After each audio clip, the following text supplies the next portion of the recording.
গায়ে কেউ হাত তুলে। স্বামী বিয়া করছিলাম আমি একটা স্বপ্ন নিয়া যে ও প্রতিবন্ধী আছে, তাড়াতাড়ি মরে যাবো, আর এই সমস্ত সম্পত্তির মালিক আমি হব। কি অবস্থা শরীরটা মতন, এত ময়লা। সেই জন্মের পর থেকে যে সেবা যত্ন করতেছি, করতেই আছি। আপনার ভাইরে ভাড়া করা গুন্ডা দিয়া মাইরা ফালাইলে সম্পত্তি তো কয়দিন পর আপনি হয়ে যাবে। হ্যাঁ, এইটা কিন্তু একটা ভালো বুদ্ধি দিছে ও। ঠিকই তো, তাইলে সাপও মরবো, লাঠিও ভাঙবো না। সবসময় তো সুস্থ সবল মানুষজন মারি আর কি, প্রতিবন্ধী কখনো মারি নাই, তাই একটু মায়া লাগতেছিল এই আর কি। এত মায়া নিয়ে তুই গুন্ডা হয়েছিস কেমনে রে? যারা গুন্ডা হয় তাদের মনের ভিতর কোনো দয়া মায়া থাকতে নাই।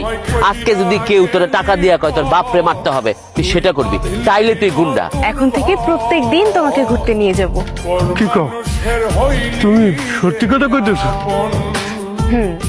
হাজার হলো তুমি তো আমার স্বামী, তাই না? তোরে বাঁচানোর মতন কেউ না। আজকে আমি নিজেই তোরে এখানে আনছি মারার জন্য। দাঁড়ায় দাঁড়ায় তামসা দেখতেছো? আম্মা, আপনি এটা কি বলতেছেন? আমি তো বাঁচাইতে চাইছি। আমি কিভাবে বাঁচাবো কোন? তিনটা পুরুষ মানুষ, ওদের সাথে কি আমি পারি একটা মেয়ে মানুষ হয়ে? কেমনে পারবা না? আমি কি পুরুষ মানুষ? তাহলে আমি কেমনে পারলাম বাঁচাইতে? আমি তো বয়স্ক মানুষ। তুমি তো দুইটা চোর থাপ্পড় দিতে পারতা, অন্তত স্বামী রে আটকাইতে পারতা। আমার তা না, বুঝতে পারছি। আমার না তখনই সন্দেহ হয়েছিল, যখন তুমি আমার কুলাডারে নিয়ে বাইরে বাইরিতেছো। আমার মনটা তখনই কাঁদতেছিল যে এর ভিতরে একটা কুমতলব আছে। স্বামীর ছায়ার তলে থাকলে এই পৃথিবীতে কোনো পুরুষ নারীর দিকে হাত বাড়ায় না। আর যদি স্বামী না থাকে, নানান দেশে নানান মানুষ নানান কথা কয়।